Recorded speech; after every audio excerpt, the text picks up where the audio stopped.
backup engineer to Rescue Company 3 in the Asheville Fire Department. I have been with Asheville for 12 years this month, and almost all of that time, with the exception of a few months when I first got hired, were spent in Rescue Company 3.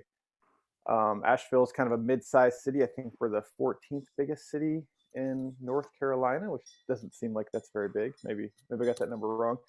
But we got about 50 square miles, 90,000 people reside in the city, and about 250,000 come into the city every day because of tourism, because of jobs and whatnot. It's the county seat. Asheville does about 22,000 runs a year. It's obviously climbing every year.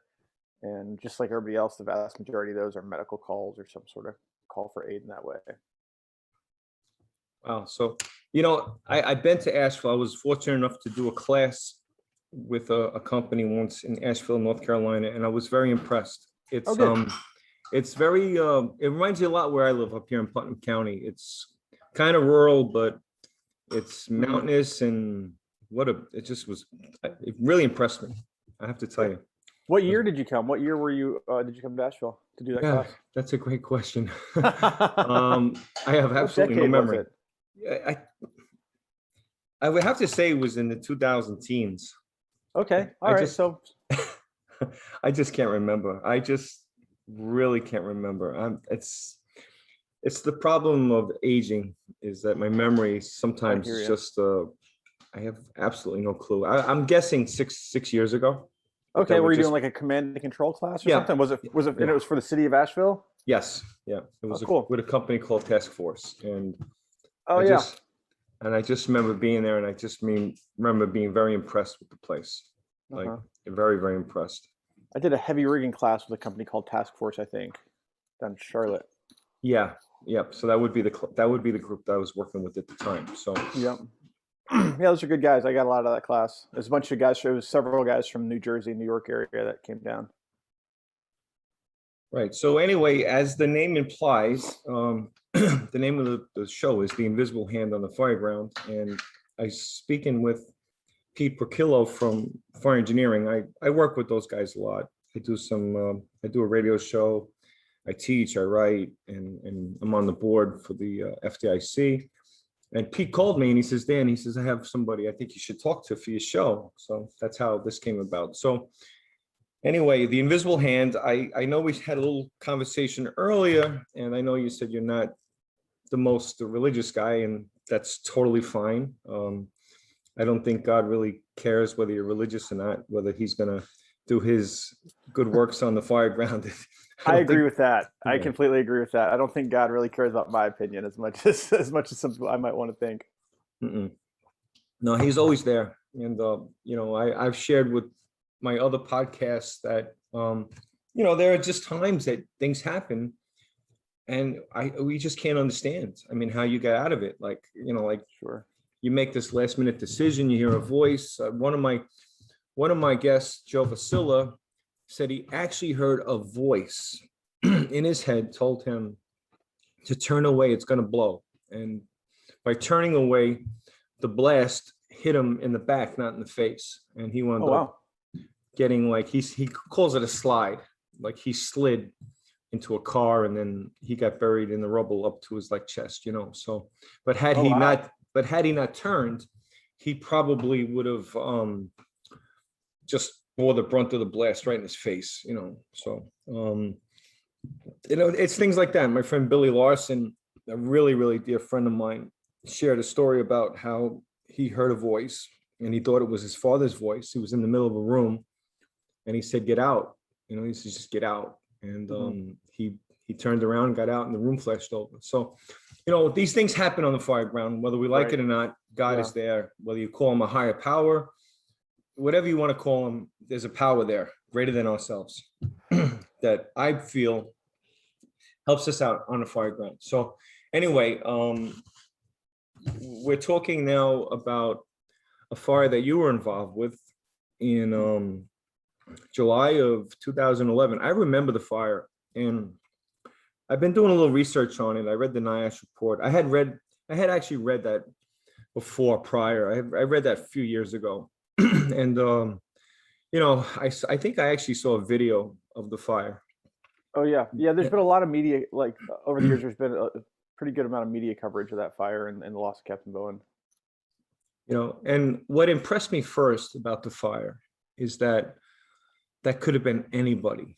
Mm. There was a fire that I studied, that I teach about when I do some of my classes. I don't do it anymore. When I do some high-rise stuff, it was a fire somewhere in the South. I won't really mention the city, it doesn't matter. But the point being was that there was some complacency involved, right? What happened was, and I am so guilty of this myself, complacency, because we get these calls all the time. They're called recorded alarms, and we call them class 3 alarms, and they're Uh-huh. generated by a system, like an alarm system in the building. And I now have become so desensitized to these calls that most of the times my guard is way down. Like I'll give you a story about how I could have been very easily in the position that you guys were in. I had a Okay. fire one time. I was acting battalion chief, right? We get a class 3 for a hospital. It's a recorded, it's one of these like system alarms for a sprinkler activation or whatever. And I'm already in my mind thinking like, oh, please, it's changing towards, let's just get this thing over with. I want to get home, like, so we get on scene and I'm parked outside. I'm not really even paying attention, and next thing I hear is like with the voice, like in the mask, like, take the windows, Oh vent God. the windows, start a line. And I'm like, did he just say what I thought he said? Right. That he didn't say popcorn burning. Yeah, he says, yeah, we need the windows, and I could hear, we need a line. And I'm like, what in God's name is going on? And I was like, and sure enough, man, the whole luncheonette in this hospital was going front to rear in a fully occupied hospital Oh my God. at 1800 hours at night. And I'm like now trying to play catch up. I'm like, I'm sitting there like just waiting to go back to the quarters, and now Yeah. I'm getting on the radio, transmit the working fire, second alarm, like all of a sudden it was like trying to play catch up, and I was totally off guard because in my mind, I was just complacent. I was just like, Right. this is just going to be another one of those, like, valve alarms, going to go reset the alarm and, go back to quarters, and, it was really an eye opener. And you think that I would learn from that, right? Like, Sure. not be so complacent, but we get so beat down with these recorded alarms, So Hmm. there was a fire in the South, Tennessee, somewhere down south. Yeah, I know the fire well. Yeah, I know the report you're talking about. yeah. And, they had been there, who knows, in the past month or so, numerous times. And, just very complacent. Yeah, we got an alarm on the 9th floor. They took the elevator to the fire floor, which is Mhm. like a absolute no-no. And then at some point in the elevator, they get a call like, hey, I could see some smoke out the window. Like, uh-oh, you know, like now what's happening? And they get to the fire floor, they open the elevator and the fire is like in the hallway, roaring in Right. the hallway. So these things happen. I mean, it's just human nature. It's very difficult to combat, and I really give a lot of credit to my own guys in the FDNY because the Manhattan companies deal with these alarms night and day, 24/7, and they're always ready. They always get off the rig with their air packs on. They always hook up to the hydrant. They just do the motions, Right. as if it was real every single time. And I've noticed this. I've worked down there. I've seen it, and it's very impressive because, it's like this, I guess this muscle memory, because if you get caught that one time, it could be disastrous, So to your fire, I read the NIOSH report, and they had mentioned that they had been to this building a bunch of times in the last Right. month. So I could envision it. I could see myself sitting in the car like, oh, let's just reset the alarm. We got lunch. We got Hmm. got to get back to the firehouse and blah blah blah. And now it's the real thing, So I know that you said you were working in Rescue 3, right? And Yeah. Yeah, that's right. So you weren't on the initial alarm, were you, at the time? No, and there was so it came in. You know, it comes in as a steel alarm, and that gets a pretty big response in Asheville, and that especially for that occupancy. So the initial alarm was 3 engines and a ladder, all from the downtown CBD area. And like you were saying, like the fire alarm had been put in trouble mode, and they were doing a fire watch. Security guard was doing a fire watch because they'd had so many problems with that alarm the month earlier. I forget how many times they'd run that same alarm, but there's just the alarm system was out of whack for some reason. And so you can just imagine these guys going back to the same alarm. And I'm not calling them out or saying I wouldn't have done the same thing, but I can just put myself in those shoes and think I might have felt okay to go take a leak before this alarm came in, or just be a little slower, put my boots on if it's the 10th time I've run an alarm to this building, knowing that it's in trouble. But that first new company gets there, engine 2, and they see fire blowing out of the top floor, the northwest corner of the building, and they declare it a working fire. And because of there's just a miscommunication with the dispatcher. When that officer declares it a working fire, he says, "Go ahead and strike a second alarm." And the dispatcher understood that to mean code 2. And back in those days, we had just stopped using the system, but the dispatcher had done it for a long time. Code 2 meant fill the box, so give a single alarm response. So that's when Rescue 3 got dialed in, and another engine, and then 2 battalion chiefs as command, and then a fire marshal. That filled the single alarm box. And and so I was not. It's funny because I was away doing some driver operator training, and I was not on the truck when Rescue 3 got toned out. I had just finished up this training I was doing at another station, and the captain of that house told me that my company had gone to a fire, which is a big deal. I mean, Asheville is a safe city in the sense that we have a lot of new buildings, really strong code enforcement, and we don't burn a lot of stuff. So when my company goes to a fire, it's pretty exciting. You know what I mean? But when you mentioned complacency, it reminded me of this. Like when that officer told me, he's like, "Hey Jay, your company went to a fire at 445 Biltmore Avenue." My first thought was like, "Well, that's wrong. You know, there's no houses at 445 Biltmore Avenue, so you must be giving me the wrong address." I just couldn't, I just hadn't wrapped my mind around the idea that we had a high-rise fire, which we just don't. That's not the fire we fight in Asheville, So I was already settling back into my complacent, confirmation bias mind. And so Rescue 3, they got there before I did, and they kind of joined the initial companies and doing investigation. They hiked up to the 5th floor, and engine 2 had stretched. They stretched from the fire floor itself because they had done a pre-plan on the 4th floor and thought they wouldn't be able to make the stretch. They hooked up the floor below, so they hooked up to the fire floor, and they stretched 150 feet to 2.5. And Engine 1 went up to the cock loft, and they kind of flaked out their high-rise kit along with Squad 1 on the stairs, and Squad 1 and Ladder 1. This is the original box. They started forcing all these commercial doors it was a medical complex. There was a bunch of locked solid corridors with steel frames. So they were having a hard time. But it takes some time to force all those doors to try to get back into the fire area. And by that time, that's about as far as most people got. They felt like they got to some fire, located it, and then everybody started running out of air and coming back down to command. And that's when I arrived on scene. I drove myself, and I actually helped the engineer off Squad 1 catch the hydrant. Then I went to my truck and grabbed an air pack and a radio and an axe and went and hooked up with command. And that's when I saw my company coming out of the building for their first round. Right. So, here's the thing. Like, this is a kind of a hybrid show of a spirituality type fire thing. But yeah, from the fire side, what the audience should know was that it was a very hot day. And we have something called reverse stack effect. So what happens was when it's hotter outside than it is inside of the building, the smoke has nowhere to go, and it'll come down. It'll start filling the floors below. Normally smoke just rises. I've had a fire.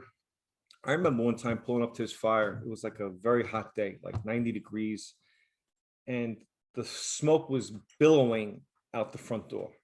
Mm-hmm. I mean, it was just like, it just happened actually just about 2 weeks ago. I had a fire in a high rise. The fire was on the 5th floor of a 20-story.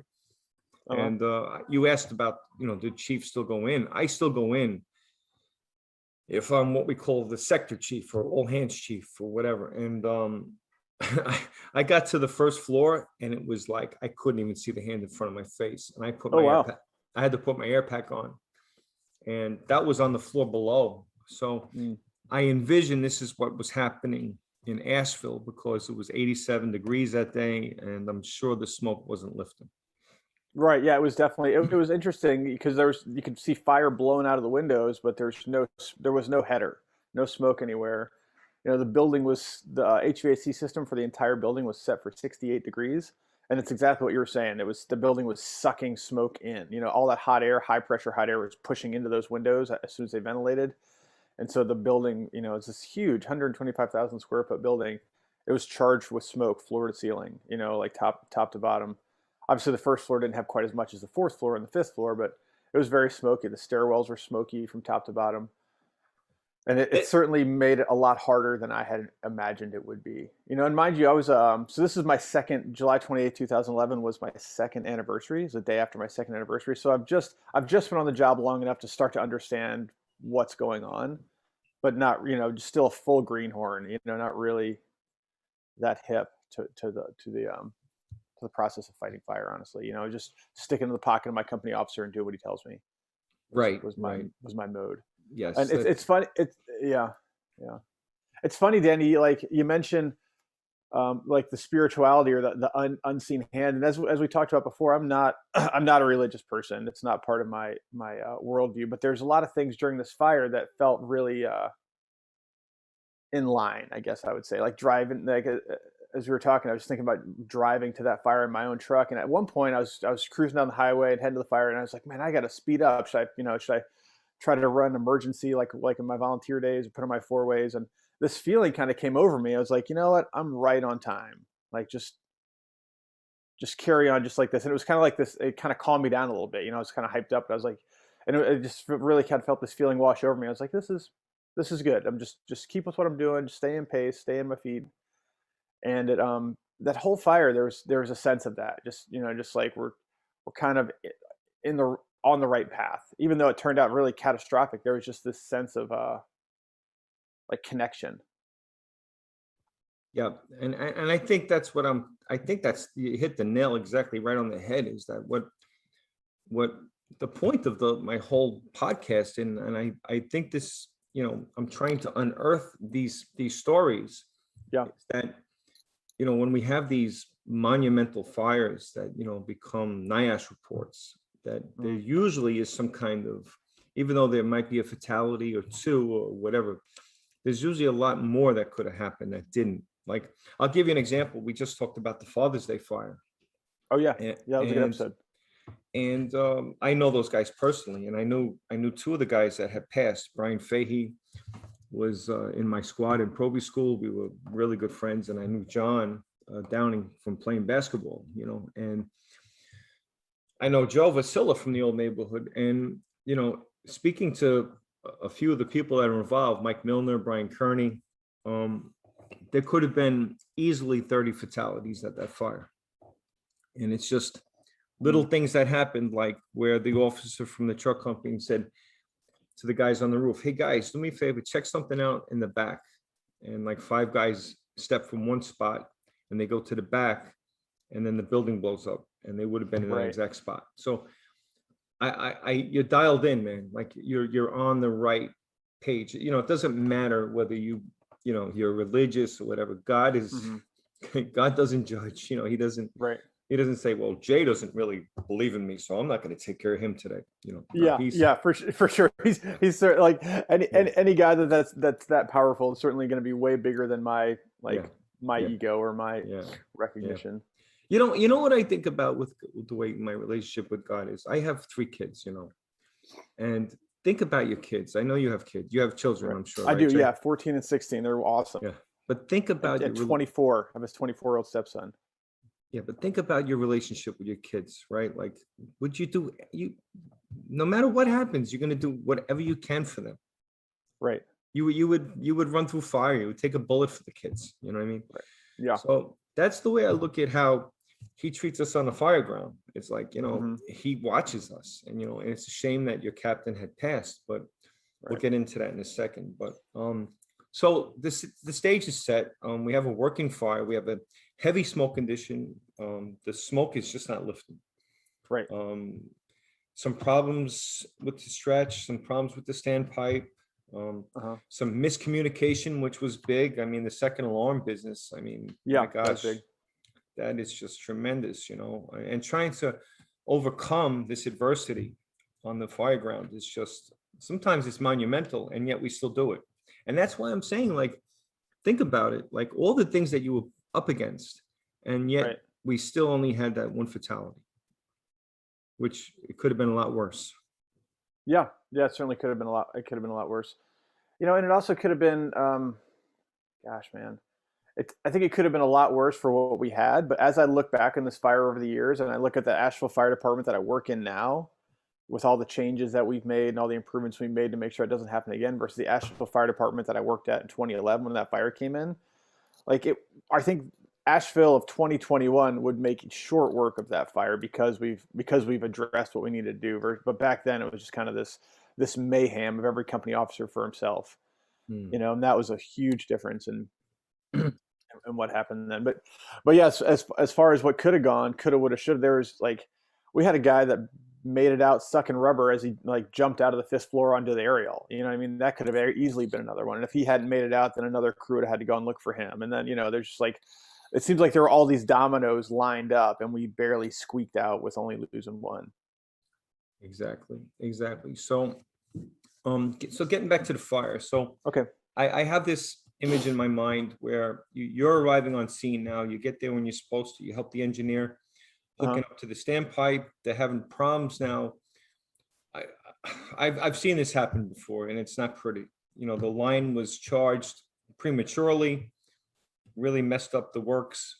So now you're dealing with the water problems, which every time we have water problems is just Right. I always say, problem. yeah, I always say that this is my mantra. The fire always goes as the first line goes. So if you get Sure. water on the fire is going to go well. If you don't get water on the fire, it's just going to keep growing, and Right. it's going to become exponentially worse. It magnifies, as it gets worse. So you're dealing with this problem now. So you arrive on scene. So what did you do next? Like, what was your next move? So I get on scene and I walk around to the north side of the building, and that's where I see ladder one. They're starting to set up their aerial and go up to the fire floor, and I walk around to the west side of the building, which is where engine 2 had first pulled up. That was first arriving company, and command was set up. And I checked in with the safety officer on scene, and I was like, "Hey, where's rescue? Where's Captain Bowen?" And they were like, hang out with me. He's coming right out. Rescue 3's coming out. Just wait. And so as soon as we finish the conversation, Captain Bowen pops out, and the commander on scene, he was like, "I need a company up there right now to go put this fire out." And Captain Bowen's like, "We're ready to go. We just need a hot swap." So I jogged over to him, and I hot swapped his bottle and kind of checked in with him, let him know I was back, and helped some other guys get new bottles. And then the boss from Engine 1 was an acting firefighter that day, and he joined our company. So now we made a team of 5 and just spun around and went right back in really quick. Captain Bowen hadn't even taken Captain Bowen, the driver, and the firefighter from Rescue 3, the other firefighter, hadn't even taken their masks off. It was just like under a minute. They turned around, went right back in, and we went up for the next wave. And I assume it was to get back to the hose line he had been on the first round. The first time he'd gone up, they found what he thought was the seat of the fire, but it was really just some extension from in the plenum space, and they were on the nozzle that engine 2 had stretched out, but that hose ended up being ineffective. But anyway, we were going back up there to go back to that same point and put some water on the fire. We moved into the north stairwell, and this is when things started to look kind of weird to me. Like, it was the stairwell was charged with smoke all the way down to the first floor, to the point where, like, I could barely see Captain Bowen. I could see Captain Bowen on the landing above, but he was kind of getting misty in the smoke. And I clicked into my regulator right away, and everybody else did. So we hiked up the stairs in the smoke, which was kind of surprising to me. I know you've probably been to your fair share of high rise and mid rise fires, but that seemed like it would be unusual. I assumed we'd have a somewhat clear stairwell to make the attack. But so we hiked up to the 5th floor. And we got there, Captain Bowen moved pretty fast. He'd already been up there one time, so he seemed like he was moving with a purpose. And it was smoky, like you were saying before. Like I couldn't even see my hand in front of my face. I had to put my hand on the guy in front of me so I could not get lost, and I could touch him, but not see him. And we kind of went around this big loop. The way Engine 2 had ended up stretching their high-rise kit, the hose made a kind of a big curly Q loop around the elevator and the stairwell, and then kind of went back towards the fire room. And that was because of just some alterations made to the building that they weren't ready for in the smoke, or that were kind of not obvious in the smoke. But anyway, we followed that hose line. I was getting really disoriented up there because we were moving fast and we just kept on making these turns really quickly. But I was just trying to keep with the guy in front of me. And finally, Captain Bowen takes us to where the nozzle was, the end of the hose line, and we kind of sit down. We get into the smoke a little bit so we can see. And he starts calling for water. He's like, "Hey, this is command from Rescue 3. I'm at the end of the nozzle. I need water. We got the fire. We're at the seat of the fire." And the commander comes to the radio and he's like, "No, man, Rescue 3, we can't get water to the standpipe. You guys come out of the building." And I didn't want to leave the building. I was really excited. This is like going to, this is like the big game to me. Or, we're finally going to the show. I've been reading about these big fires and training so much, and such a rookie. I just really wanted to be in there doing work. And so Captain Bowen, he feels the same way, obviously, because he's like, "No, Rescue 3, we're gonna stay up here," and he kind of trails off. He's kind of dodging the order. I don't know if you ever have that with people you're commanding, but he's just trying to find a way to not just come right out and say no, chief, but he also doesn't want to take the order to leave the building. And so we sit there for a minute. A few minutes later, he gets on the radio again. He's like, "Command from Rescue 3, I'm at the nozzle. I need water to the standpipe." And again, the commander's like, "We can't get water to the standpipe. Come out of the building." And again, Captain Bowen kind of dodged the assignment. And it wasn't really obvious at the time, but in hindsight, and I've listened to this radio traffic a whole bunch, it seems like these are starting to build some clues that Captain Bowen wasn't up to his normal self, because he was a super good guy, really, really strong firefighter, great captain, really just someone that most of the guys admired as a great leader and a great fire officer. But for him to be getting into the cycle of calling for more water, getting denied, sitting there for a while, calling for more water, it showed that there's something was compromising Captain Bowen that day. Anyway, so a third time he called. He was saying this whole thing takes about 5 minutes. A third time he calls for water on the standpipe. And this time when the commander says no, he also says that Engine 6 had commandeered the aerial, and they stretched an 1.75-inch line off of an outlet at the tip of the bucket, and they had breached a window, come into an adjacent office. Then they had to breach a wall to go through the hole in the wall, and then they were finally putting water on the fire with an 1.75-inch hose. And Captain Bowen hears that, and he's like, "All right, we're going to go help them." So he stands us all up, and we start walking down this hallway. Kind of the western side of the hallway communicates north-south in the building towards the seat of the fire. And it was like four offices and a couple four rooms, 2 offices and 2 record rooms that had been doused in kerosene and diesel and lit on fire. And that was obviously the main body of fire there. So we moved down this hallway, and it's super smoky. Like the reverse stack effect you're talking about. So all that smoke's getting pushed in instead of going out of the windows that had been ventilated by the fire. And I can't really see what he's doing or what Captain Bowen and our engineer were doing. They were in the front of the line. I was in the back of this line of 5 in single file hallway.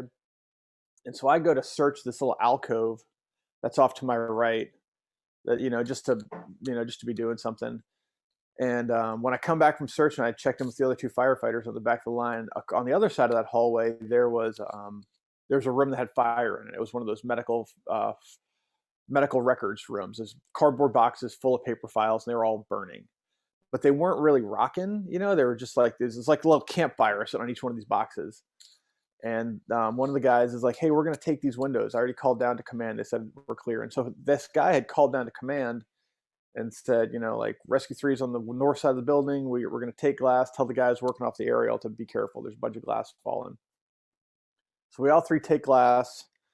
And when we do that, I stick my head out the window, and I realize that we're on the west side of the building instead of the north side of the building, which is significant to me because I had been pretty disoriented the whole time, but I assumed the guys with me kind of knew where they were going, which is kind of a rookie move in my part, because I was just giving my orientation away to somebody else, not really taking care of myself or my company.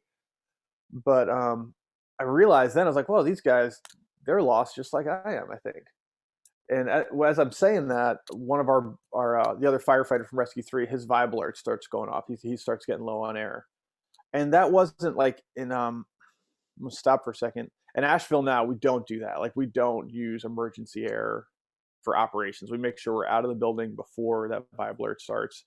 And it's largely just as because of this fire, because we realize that if we use our emergency air during non-emergency operations, we won't have anything left in Right. case And somebody gets in just trouble. just just to clarify that, Jay, so the audience is listening. Okay. So our bottles, I'm assuming that you use 45-minute bottles or We do now. We at the time we were using 30-minute bottles. 30-minute bottles. Wow. So I believe, geez, it's been so long time since so it's 4,500 psi, so it should be a quarter. So that means there's about, geez, I can't remember. It's 6 minutes left of air. I think that's in the emergency mode. So yeah, give or take. Yeah, about that. Yeah.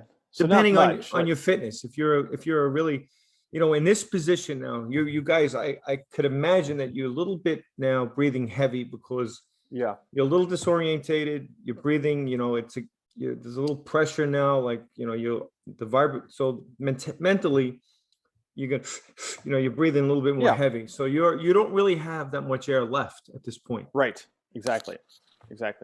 But we've been running that operation because we like the fire we fight in Asheville is generally a apartment block fire where every apartment exits to an external breezeway or a single family dwelling. Like we've gotten away with that for generations, because people would just be like, oh, I'm right 2 feet from the front door. So we took that same mentality into this high rise or mid rise fire. But now we've got, significant amount of travel in smoking conditions before we can make it out. So this firefighter goes to Captain Bowen. He's like, hey, Cap, I got to go. We're getting low on air. And so Captain Bowen agrees, and he stands us all up and turns us back down that hallway. And as we're moving down the hallway, all but the driver in the company, everybody else starts banging. We all have our vibe alerts going off. And Captain Bowen tells command, he's like, this is command from Rescue 3. I have PAR. We're going to rehab. We're out of air. We're going to go swap our bottles. And so the commander on scene, like I said, before, we didn't have a really strong command structure back then. He just kind of in his own mind, he takes us out of the equation. You know what I mean? Like he's like, all right, Rescue 3 is safe. I don't have to work with them anymore. They're going to rehab. Yeah. So Jay, let me just stop you for 1 second, because if we have people listening that don't understand acronyms, it's not fair to them. So you said we have PAR, right? So PAR is personal accountability reporting. So he's telling the command that he's got everybody with him. Yeah, he's saying, I got all my people. We're safe. We got to go out because we're out of air, and we're going to need to take some time off. We can't just get another bottle and head back in. So we're walking out, and we get back to the stairwell where we had come up, and I'm thinking, all right, this is pretty good. We're getting low on air, but we're right here at the stairs. We should be fine. And Captain Bowen's talking to this captain that had just come up, and he seems like he's really intent on giving this guy a good face-to-face report. And while he's doing that, I see this captain's firefighter flaking out another another 2.5 high-rise kit. And so that's now what would that be? That's the 4th high-rise kit that's been flaked out on this fire ground or on this fire floor, but the standpipe doesn't work. So I'm kind of chuckling because there's all these hoses just all over the place. Most of them aren't hooked up to anything. They're just hoses all over the in the main foyer area of this floor. And while this is going on, our driver is getting a little concerned because that one backman who had first started getting low on air, he's like, man, we got to get this guy out of here. He's getting low on air. He's getting low on air, Cap. And Bowen stands up and he's like, all right, you take him down. I'll keep Jay with me. I'll be right behind you. You guys just go. So the driver and the more senior firefighter, they start heading down the stairs. And I see, and it's funny as I tell the story, I can see it like it was yesterday. He starts walking towards the stairs, and he just blows right by the stairs, and he turned left down this hallway that we hadn't been down yet, just this kind of uncharted territory in this building. And that's when it kind of hits me, something's going wrong. Like there's all these clues ahead of time that I hadn't really caught, but now we're really low on air. Captain Bowen sent our guys down, and he's going back towards the fire. And I was like, oh my gosh. And I look at the other guy with us from Engine 1. I was like, we got to go get him. And so I start kind of fast walking behind him. I was like, Cap, we got to go. I'm getting low on air, Cap, we got to go. And I put my hand on his shoulder, and he kind of darts away, and he's like, no, Jay, come with me.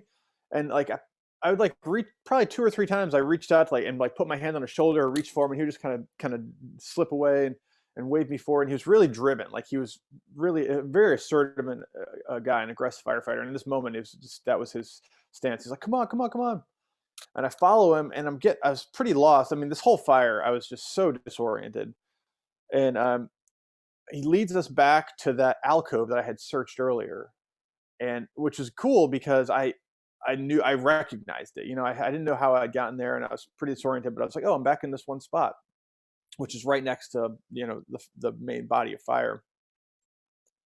But when he got there, he like he was really driven, and then he kind of dropped his body language and got a little like whatever he was looking for wasn't there. Like it seemed like he was maybe confused or I don't want to put any words in his mouth or try to assume I know what he was thinking, but his body language changed a lot. Can I ask you a question, Jay? Because I've been Yes, sir. listening to his actions, Uh-huh. and was there at any point where he was breathing a lot of smoke? Like, could he have been affected by carbon monoxide? I think Like, so.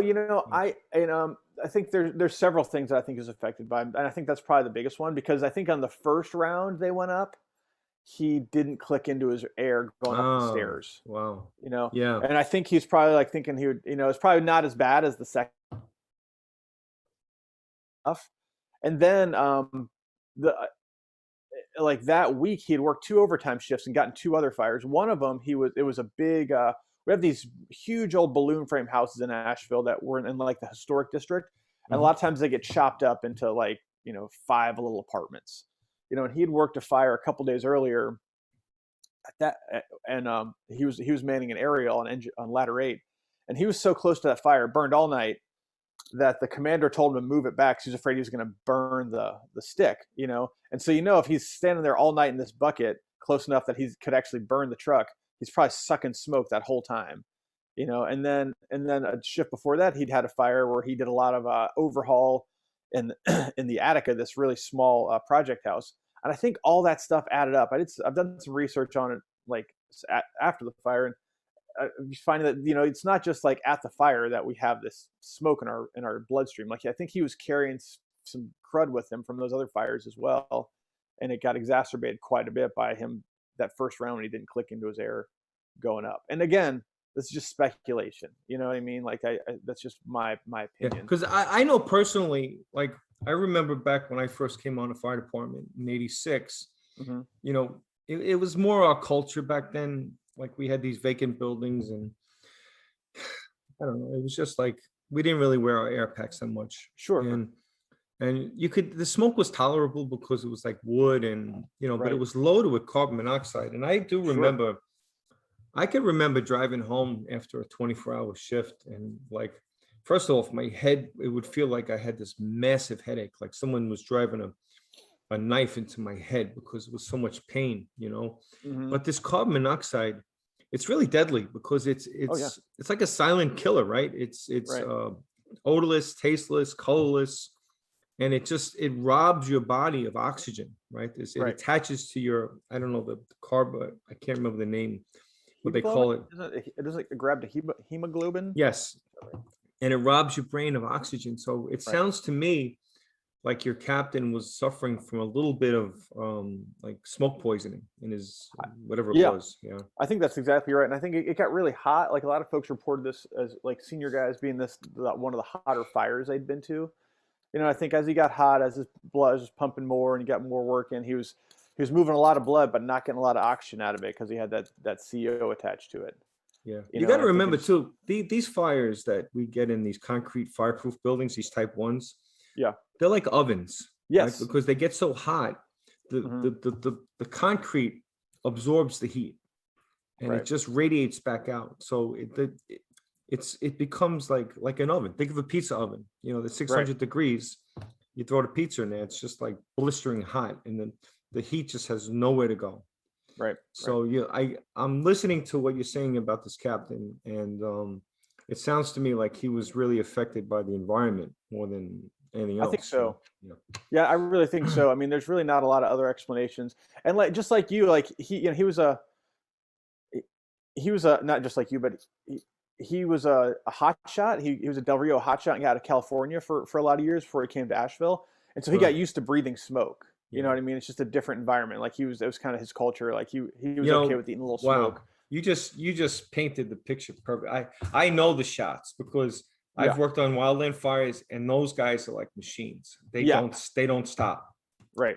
They just go, go, go. And but you can't equate wildland firefighting with structural firefighting because Right. Yeah. The smoke is different. The environment's totally different. right. So you can't apply it. It's like Right. apples and oranges. Even though it's Right. both firefighting, I always say that when people ask about wildland, I said it's like running a marathon as opposed to doing the 100-yard dash. Right, Right. exactly. And Yeah. Captain Bowen brought that same wildland work ethic to structure fires. He was, I mean, Right. that's everything I could do to keep up with him. Like he would move so fast, and he got so much praise and accolades from being such an aggressive guy and getting so much work done.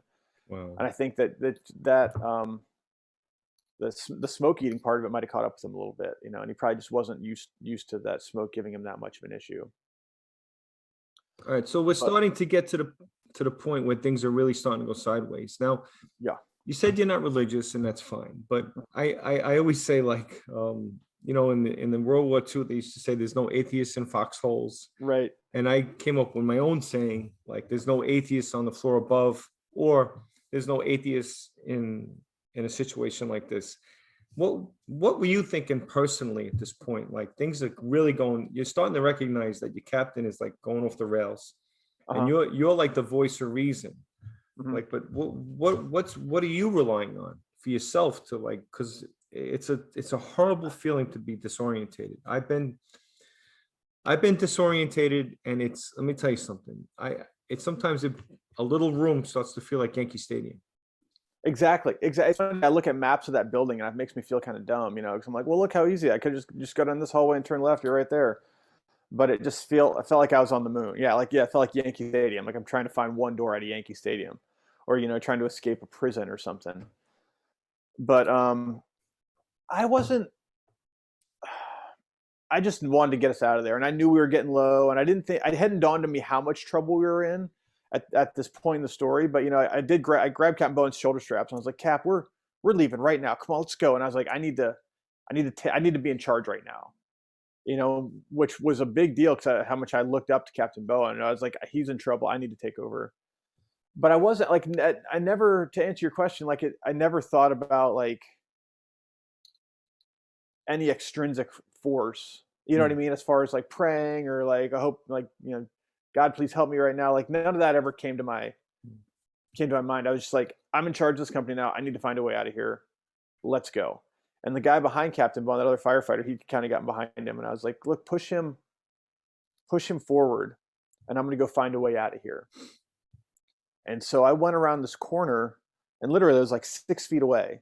And I went around this corner, but remember those windows I said we had taken, and Yeah. that file room. So we were right next to that room, and that room is now rocking. It's floor to ceiling fire. So we took that glass and gave the fire all the oxygen it needed, and it's just chugging. You know, it's chugging a bunch of black smoke. It's all getting pushed into the building. So where we're at, it's really smoky. And when I make that corner, I think to myself, if I don't go back to these guys, I'm never going to see them again. I need to go back right now. And so I turned around to go back to them, and just a few steps. But Captain Bowen had followed me. I was kind of surprised. So when I turned around, we were like face to face, you know.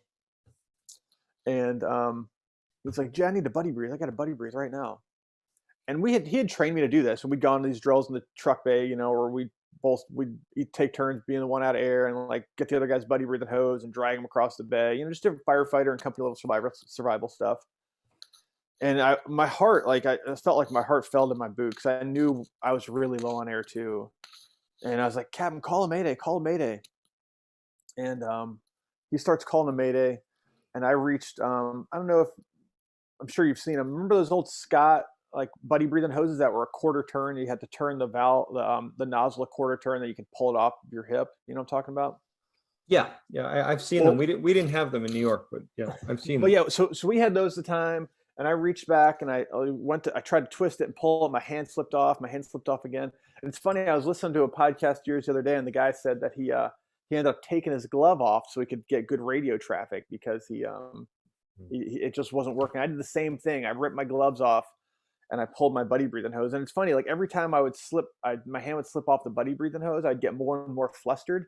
And once I took my gloves off, I felt like it was a total change in my mindset. I went from like, I was no longer proactive. I was now fully like kind of settled down into this high stress environment and like kind of getting my butt kicked. You know what I mean? Like I was, now the fire's telling me what to do instead of me telling the fire what to do. And so I dropped down to my knees, and with naked hand, I pulled the glove off, pulled the buddy breathing valve off, and I reached up and I grabbed Captain Bones and I made the connection. And when he was calling his mayday, he ran out of air and he pulled his regulator. And so when I made that connection, I was kind of glad about it for a second. I was like, all right, I did it. And then I hear like, and it was his vibe alert going off again. And I see that his regulator kind of blow against his waist, and it kind of bounces up in the air and then drops when it ran out of air. And then I sucked rubber because now we're both totally empty. I pulled my regulator and hit the ground, and I pulled up my radio and called a really crappy mayday. Like it was a pretty bad one, but that was my first ever radio traffic in the fire department. It was the first time I ever used my radio was to pull it out, and I just yelled mayday a couple times, put it back in my pocket. And Captain Bowen's like, set off your pass device, Jay. And I reached up, and in my haste, and just, because I've done this so much, instead of setting off my pass device, I reset my pack, because my hand just grabbed that block and hit the button kind of out of panicking muscle memory. And so it turned my air pack off because I already bled all the air out. But at the same time, Captain Bowen's pass device went off. So I assumed I had gotten it. I hit the button, pass device went off. And so we're both down on the ground. We're connected with our buddy breathing hoses, and we're out of air. And so we start to crawl just towards the center of the building, away from that fire room that we just come from. And I stop and I disconnect our hoses. And then we crawl into like this main foyer area. And me and Captain Bowen are separated by about 6 or 8 feet at this point. And I can see he's down on his hands and knees, and I can hear him calling a better mayday. Like I can hear it over my radio. I can hear his voice. And he's really calling in the cavalry now. And I yelled back to him. I was like, hey, Cap, I'm going to find a way out of here. And I crawl off a little bit just to find our way out. And I find an elevator, and it was kind of confusing because I hadn't seen the elevator before in the smoke. So when I find it, I thought it made me think I was in a different place than I was, because it was like a new landmark. And I thought about going up and hitting the buttons, and calling for the elevator. I was like, it might be in fireman mode. It might be just like crapped out. I had actually read, I don't know who wrote it, but it was an FDNY guy who wrote an article about high-rise fires and elevators. And I think he was saying that oftentimes the elevators stop working because stuff gets wet. And I thought about that at the time, and I didn't want to go up in the smoke and hit the button and just sit there and wait for it. Because I really thought, I didn't come up like you did in the 80s when you were used to breathing some smoke and being these fires. When I pulled my regulator, I thought we were dead. You know what I mean? I was like, there's no way we're going to be able to survive in this environment without breathing air. So like every breath I took, I was like, this could be it, man. Do I have 20 breaths left? Do I have 50 breaths left? I don't know, but it's happening fast. And I could feel it really taking its effect on me. And so I left the elevator and I crawled off, and I crawled down the just kind of randomly crawling away, and I came across a piece of hose. And I remember I could hear, it's funny you talk about hearing voices. I could hear Chief Corpening's voice in my head from rookie school, yelling, smooth bump to the pump. I didn't know anything about firefighting. I went to rookie school. That was new information for me. And I could hear his voice. I was like, all right, I'm saved. We're going to make it. And I crawl along for a while. And meanwhile, Captain Bowen has stopped talking on the radio. And command is going crazy. You can imagine the last thing they heard about Rescue 3 was we had everybody together. We had our par, and we were going to rehab. The next thing they hear about Rescue 3 is Mayday on the 5th floor, and this is a couple minutes later. So like, what the heck? How did this happen? So everybody's kind of freaking out. Their chief's asking questions. The radio's blowing up, and Captain Bowen's not talking on the radio anymore. So I'm pulling my radio out of my pocket and replying, as best I can. Like, we're on the Rescue 3 is on the 5th floor. We're out of air. We need help. Rescue 3 needs help. Put my radio back and like crawling on. And I remembered at some point in this process, remember that guy that I was saying was flaking out all that high-rise pack, that kit on the fire floor before the other guys went down. I remembered him, and I was like, oh my God, this hose isn't attached to anything. It's just 150 feet of hose that's just going to be laid out on this fire floor. It's not going to get me back to the smooth bump. It's not going to get me back to the pump. A smooth bump to the pump. And so I kind of stopped, and I don't know why, man, but I guess it was the smoke, but I started to kind of fade out a little bit. and it's kind of gets fuzzy here for a minute, but like, um,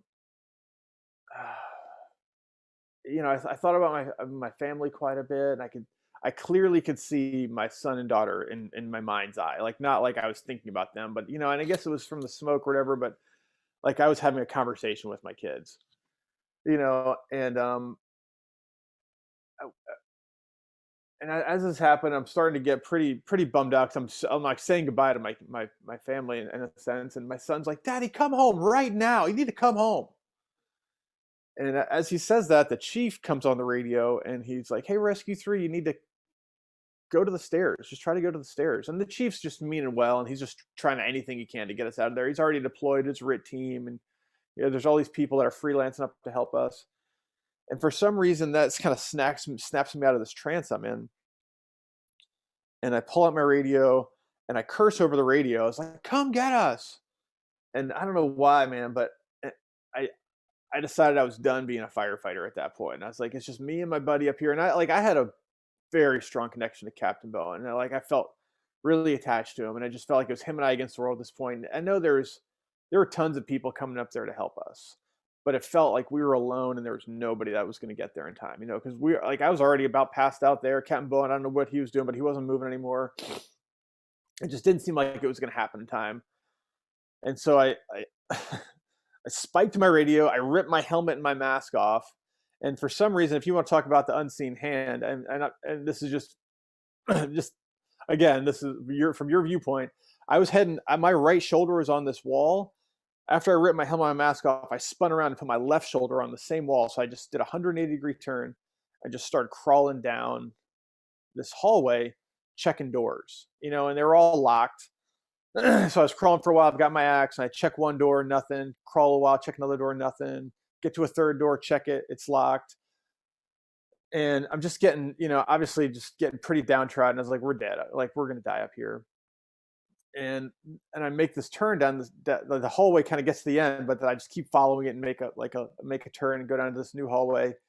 And the next door I come to was a south stairwell.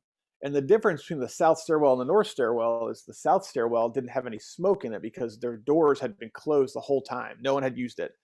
So when I opened that door, it was cool and it was lit. And there was no smoke. And I was just like, this is it. Like, this is the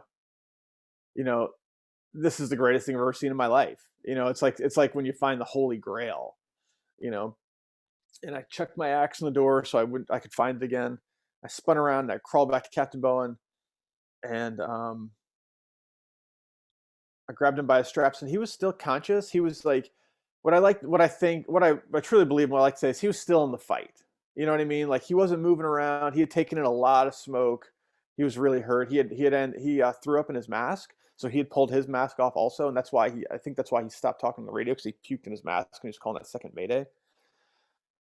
But he was still conscious, and he kind of talked to me a little bit when I got to him, but he was right where I had left him.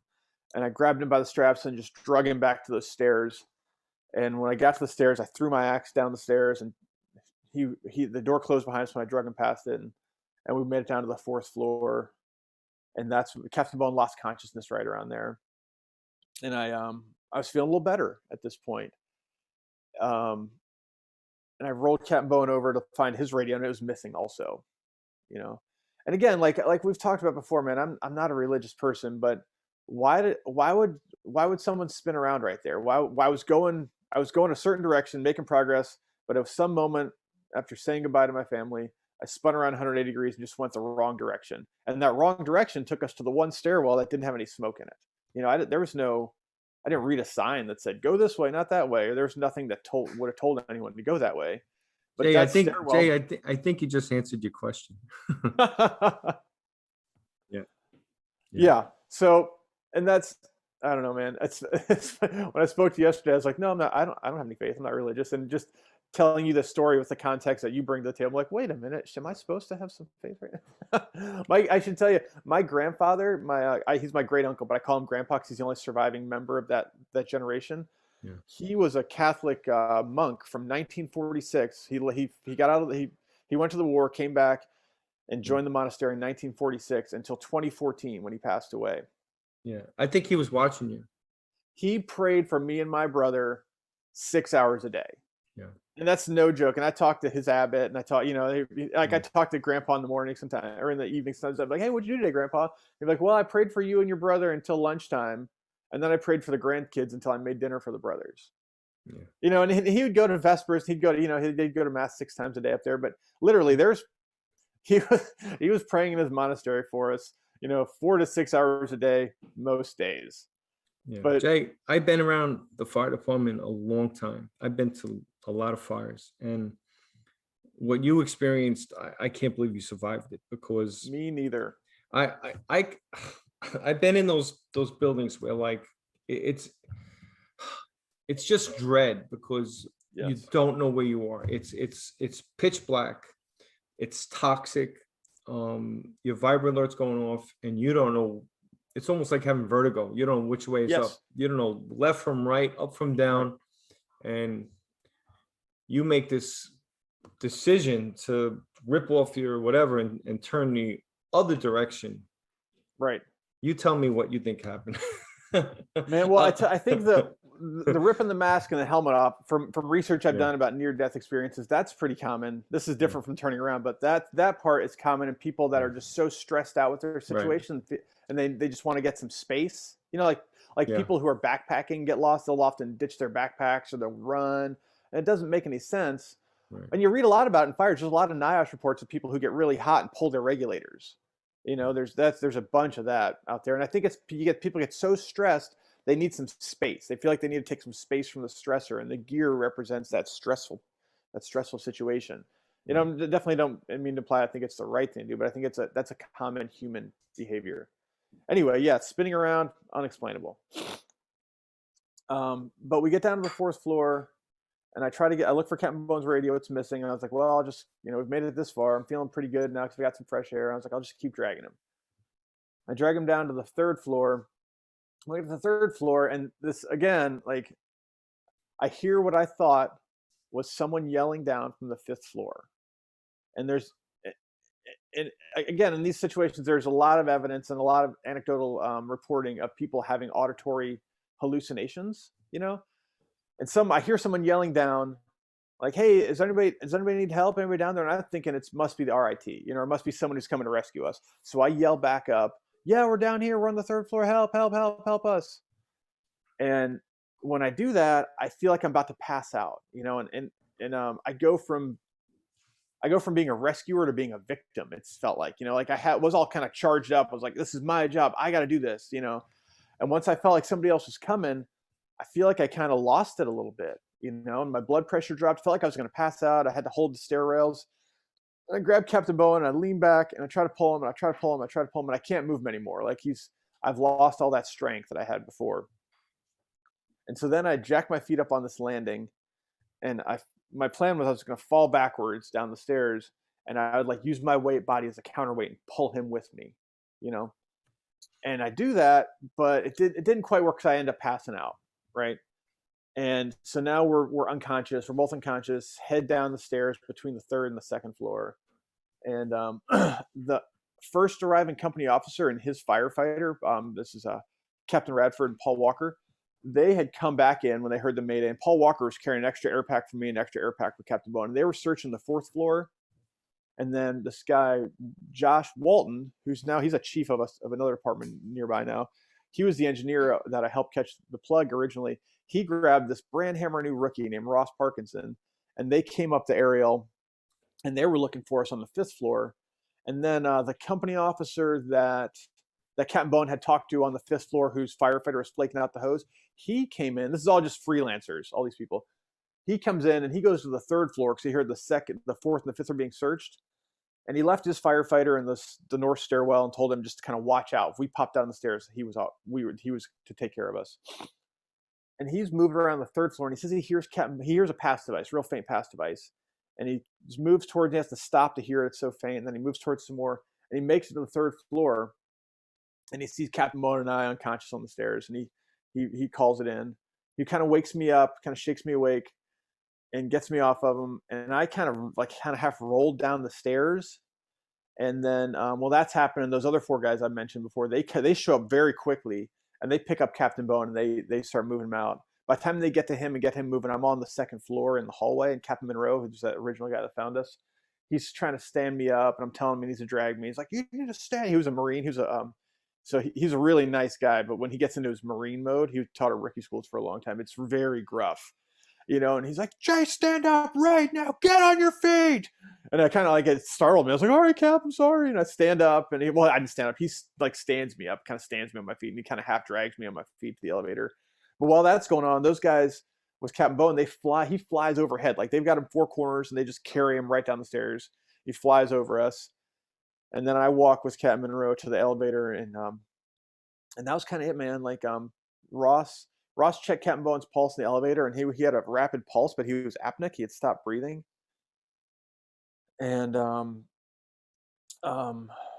yeah, and we got down to the bottom floor, and I got out of the elevator, was able to walk now, and they carried Captain Bowen, and they were doing CPR on him right there in the parking lot. When I got into, they had two ambulances ready for us. When I got into my ambulance, and he got into his. And it was another day before I found out that Captain Bowen had passed away, because I ended up getting intubated and got airlifted to a burn hospital in Augusta, Georgia. So I was kind of out of play for a while. But Did you ever find out what your blood gases were, like what the yeah, levels yeah, were? I did. We had those. I was like 40 something, Wow. and Captain Bowen's was lower. He was in the 20s on his autopsy. And I was confused about that. I was like, well, how come I lived and he died? And I guess what happened was because they did CPR on him for so long, they oxygenated his blood so much during the CPR process that even after he passed away, they were still cleansing the blood with oxygen. You know what I mean?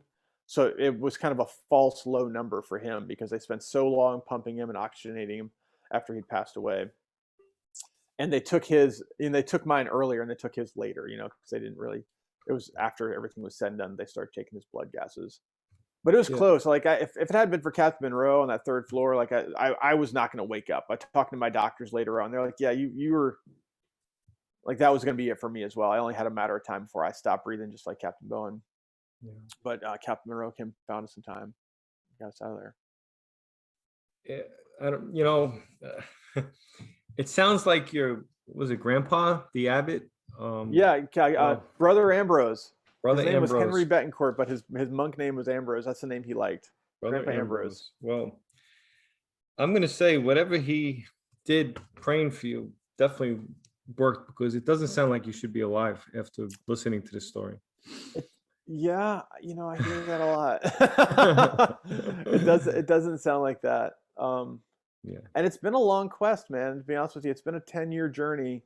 It'll be in 20 days will be the 10-year anniversary. I know. And it's been a long journey of trying to understand how and why, and what next. Yeah, yeah. We're not gonna.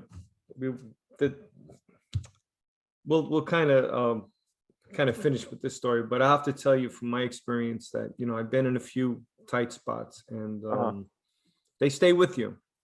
Yeah. And someone told me last week, I was talking with Andy Starnes, and we had a great episode, and he said that talking about it is therapy, and writing about it is therapy. Like Vinny Dunn wrote about the 23rd Street, and he became like almost the guru of building construction. Right. And, I wrote a book, and I wrote some. I didn't know that. What's your book? What book? Well, it's not published yet, but it'll be hopefully, God willing, next year. It's called The Parables on the Fireground. But all this stuff, talking about it, writing about it, it's kind of therapy.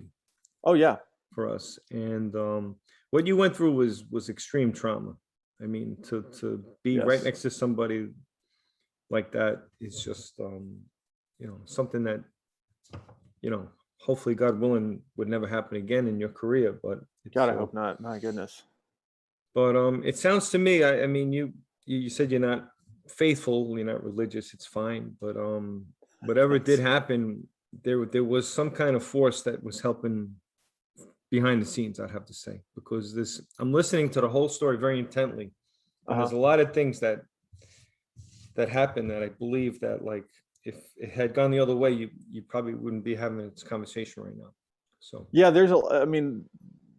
I feel like there was just a hair between me and death, and there's a lot of things that kind of lined up to go right to get me out of there. Yeah. I really do see that, and I don't have an explanation, and it's funny, man. Like I work with, it's the fire services. There's a lot of religious people in the fire service and in my company, in my station, and I see the comfort that a lot of those guys have with their faith, and I want it. I totally like. I admire the ability to have that faith, but it's just not something that's in me, It is, and you don't realize it, but we won't. I'm not going to delve into that. I hear you. Yeah, I can respect that. I think you have to remember that there's a difference between religion and spirituality. Sure. Like yes. religion is a defined, it's almost like an institution, right? Right. And there's rules and this and that, but God is way bigger than that. I Sure. mean, he's not confined to a building or rules and Sure. Whatever you want to call it, a higher power. I talk with a lot of people that just call him a higher power, and it's just someone that's not us. That's what they say. So anyway, well, Jay, I know it's the 10th anniversary, and this story, I don't know, for some reason, when I heard it first, I don't know how many years ago, as I read the NIOSH report, I just had so much empathy because Thank you. Yeah. my heart was breaking when I think I saw the video one time, and I kept saying, like, God, why aren't they let's get them out? Right. Yeah. And it was just like not happening. I'm like, what is taking so long? Like, and it was just so frustrating to watch that video. But I thank you I thank you for being on today, Jay. And it's the 10th anniversary, and like I said, don't beat yourself up. You don't have to quantify. You're not religious. Right. You know what I mean? Yeah. Listen, this event happened, and you were in good hands. Obviously, brother Ambrose, his praying must have done something, because that was just an incredible ordeal, and for you to have survived it is just remarkable. So, yeah, I thank you for sharing your time with us today. And with that, I think we're going to end the episode.